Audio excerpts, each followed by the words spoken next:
Libra, tignan natin kung ano ang mensahe pagdating sa iyong career and money. Keep in mind na ito ay general reading lamang, so hindi lahat ay makaka-relate. So be open-minded. Sa mga hindi pa po nakasubscribe dito sa ating channel, please subscribe na po kayo and pa-like na din po ng ating video. At sa mga nais pong mag-avail ng ating private readings, ng ating Evil Eye Amulet Necklace, at ng ating Cures Bracelet, makikita niyo po yung link sa description box. Tarot Intentions by Aliana Reyes, okay? Tignan natin. Kaperahan Energy Spirit Guide for Libra. We have Page of Wands. Okay, pagdating naman sa iyong career. Sa career po, we have the Moon.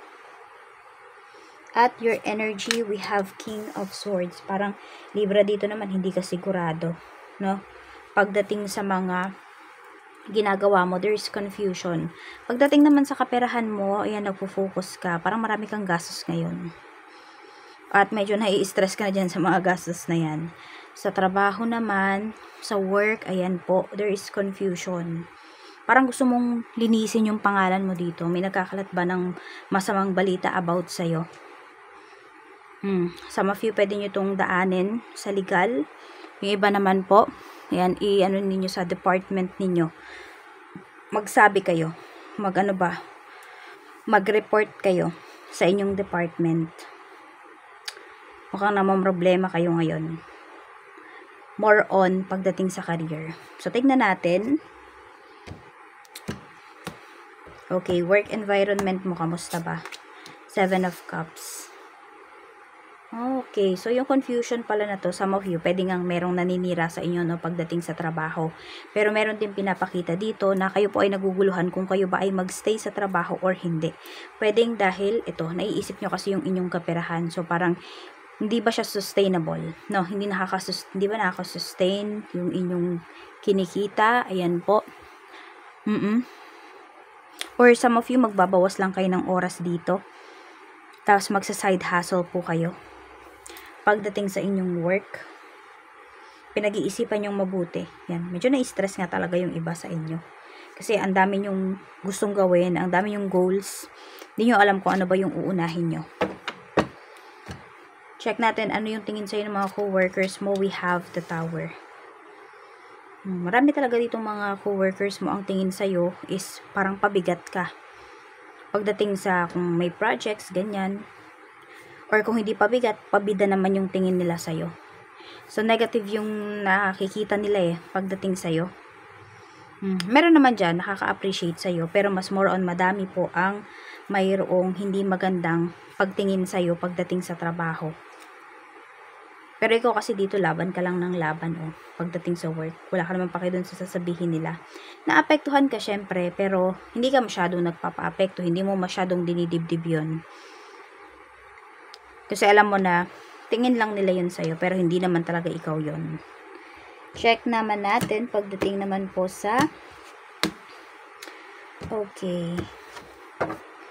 yan, sa negosyo, kung meron mong gustong mag-start ng negosyo dito. Page of Pentacles, medyo kulang pa yung iba sa inyo sa puhunan. So, wag muna. Huwag kayong magmadali. Ipon-ipon muna talaga.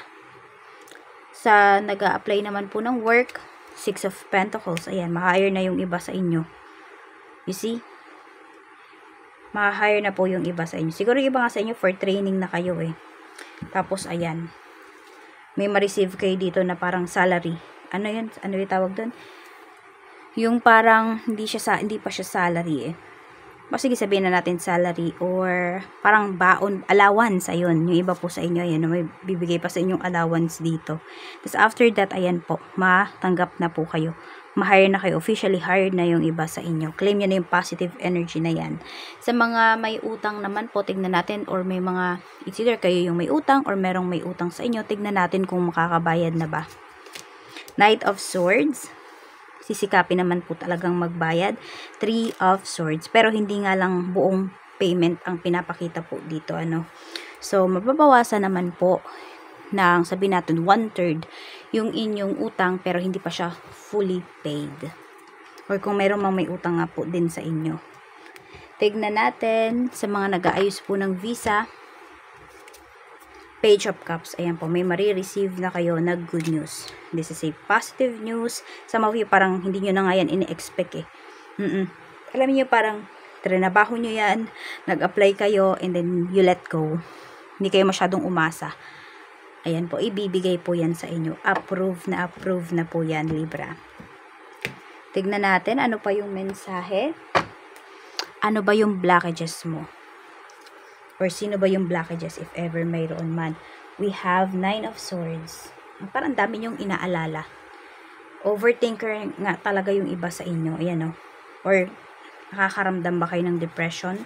So some of you, yan po yung malaking blockages ninyo kung may depression kayo. 8 of Swords. Ang blockages ninyo dito is natatakot kayong lumabas sa comfort zone ninyo. Kaya ayan o, di ba may mga opportunities na lumalapit pero natatakot po kayong i-grab yun. Kahit ang daming opportunities para sa inyo. Nagstay kayo dun sa isang trabaho na sabihin natin maliit yung kita pero may mga trabaho pong ino-offer sa inyo na malaki naman talaga yung kita ninyo. Pero syempre you have naman the dahilan. Meron naman kayong dahilan kung bakit ayaw nyong tanggapin yon or hindi nyo matanggap or hindi nyo maiwan yung current job ninyo. Kaya lang kasi nagbibigay na siya din talaga sa inyo ng anxiety, ng stress, and some of you nga pwedeng na-depress kayo because of your work. Yan, may depression yung iba sa inyo dito. Pwede rin nasa isang toxic relationship kayo, yun yung blockages. So yun muna siguro yung kailangan ninyong alisan, yung toxic relationship na yan. Sa sa strength nyo naman po, we have 2 of Wands. Meron din naman dito malakas yung loob ninyo. Ayan, siguro nga ito yung mga nag-apply ng visa. We have Knight of Wands. Meron dito talaga malakas yung loob. Yung parang, sige apply tayo, tas napakaswerte nyo. Ang gaanong energy ninyo, yung mga biglaang mga lakad ninyo, mga biglaang mga pagpaprocess ninyo, yung mga, some of you po parang mas hindi nyo plinano, Libra, mas nagiging reality para sa inyo. Yung parang you grab the opportunity lang out of nowhere, yung tipong ganun. Yung parang maisipan nyo lang. Mas maganda po yung yung energy. Bakit? Kasi siguro yung maisipan mo na to, wala ka namang pinagsasabihan eh. 'Di ba? Kaysa dun sa pinaplano mo na may nakakaalam. Kaya nai-evil eye siya. Tignan natin. Okay. Meron po ako ditong sigil para sa inyo. So, i-activate ko ito. If you have wishes po pagdating sa inyong career, sa inyong money, business, visa, or loans, ayan po. Or may binebenta kayong property, i-wish nyo na po. A-activate ko muna siya, okay? This is for you, Libra. Libra, Sun, Moon, Rising, and Venus.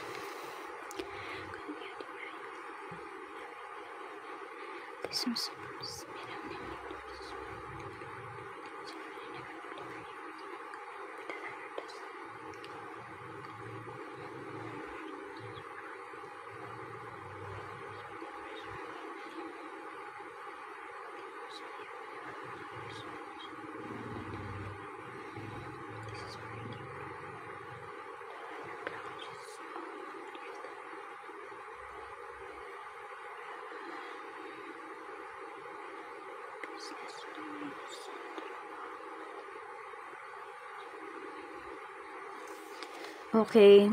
Kung meron po kayong importante na sabihin natin transaction, magputing damit po kayo. Oo. Basta yung parang neat looking, simple but elegant. Yan po. Ganyan po yung yun ninyo, suotin ninyo. Pero more on white, ganun. White, dirty white, ganun. Okay, maraming salamat po, Libra. More blessings to come. Lahat po ng winish ninyo towards this sigil ay matutupad.